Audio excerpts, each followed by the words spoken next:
एक छोटे से गांव के पास एक पुराना हवेली खड़ी थी, जिसे लोग रहस्यमय हवेली कहते थे। इस हवेली के अंदर बसा हुआ एक रहस्यमय समय बत्ती लोगों को हर बार आश्चर्यचकित कर देता था। गांव वाले हर रात 1 मिनट के अंतराल में हवेली की खिड़की के पास इंतजार करते थे, क्योंकि उन्हें पता था कि हर मिनट में कुछ नया होगा।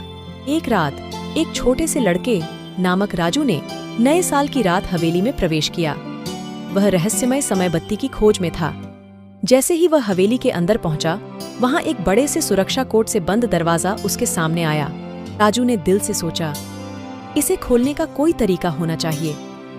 उसने हवेली के चारों ओर ध्यानपूर्वक देखा और एक छोटे से कमरे में एक रहस्यमय पुस्तक मिली। उसने पुस्तक खोली और पढ़ा, अगर तुम इस समय बत्ती को खोलना चाहते हो तो हर मिनट में एक रहस्यमय चुनौती का सामना करना हो। राजू को समझ आया कि इस समय बत्ती को खोलने के लिए उसे हर मिनट एक चुनौती स्वीकार करनी होगी। जब उसने इस चुनौती के बारे में सुना और समझा तो एक और वो जो पहला चुनौती था उसका भूतिया रास्ता पार करते जैसे भूतिया रास्ता अपना जादू इस्तेमाल करते और गोल गोल रास्ते घुमाने और ऐसे ही बेचारा वो राजू डर गया, समझ गया और इसी डर के मारे वो उसको समझ में नहीं आ रहा था क्या करे। ऊपर से जो है पीछे से बुलाए थे और प्रियतम पीछे मुड़ के देखो ना, जो पीछे मुड़ के दिखा था किताब में लिखा था जो पीछे मुड़ के देखेगा वो कठपुतली बन जाएगा वाले का। इसीलिए राजू को ये बात अच्छी तरह से पता थी कि मुझे पीछे मुड़ के नहीं देखना है और बेचारा डरते हुए आगे चुपचाप बढ़ता रहा था और चुड़ैल पीछे से कहती है, ओ प्रियतम पीछे मुड़ के देखो ना, तो प्रियतम पीछे मुड़ के देखो ना। कितना भी चुड़ैल को बुलाने पर राजू पीछे मुड़ के नहीं देखा, बल्कि चुपचाप वो अपने मन को शांत करके और हिम्मत बना के आगे बढ़ता रहा।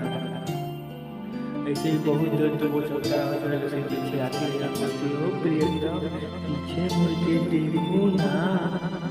ऐसे बोलती रहती है और उसके पीछे चलते रहते। राजू मन में बाप रे इतना डरावना आवाज निकाल रही है, मुझे यहाँ से जल्दी जल्दी चल के आगे जाना होगा और इस पहला चुनौती को पार करना होगा।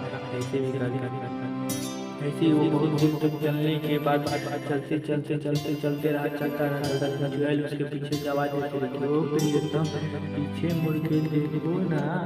लेकिन राजू कितना भी उसके बुलाने पर पीछे मुड़ के नहीं दिख रहा। वो चुपचाप जंगल में अजीब सी डरावनी आवाजें आ रही थी और बहुत चीजें उसको दिख रही थी, फिर भी वो सबको ना देखते हुए उसमें आगे चुपचाप आगे चलता रहा।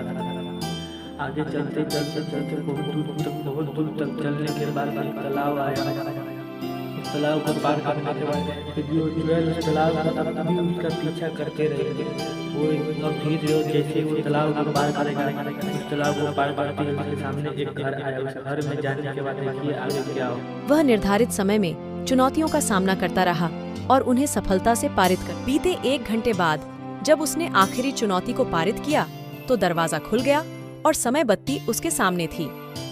राजू, तुमने यह सिद्ध कर लिया है कि हर मुश्किल का सामना सही समय पर करना चाहिए, समय बत्ती ने कहा और राजू को एक विशेष उपहार से नवाजा। राजू ने सीखा कि जीवन में सफलता पाने के लिए समय का महत्वपूर्ण है और हर मुश्किल को सही समय पर स्वीकारना चाहिए।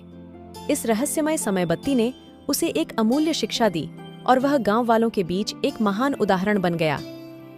समा अपने तोते के साथ जो सुपरस्टार में तोता मिला था, खूब मस्ती और मजा करता है और बातें करता है और तोता उसको ये बताता है, तुम्हें इस कहानी से ये सीख मिलता है कि समय के अनुसार मुसीबत और कठिनाइयों का सामना करना पड़ता है।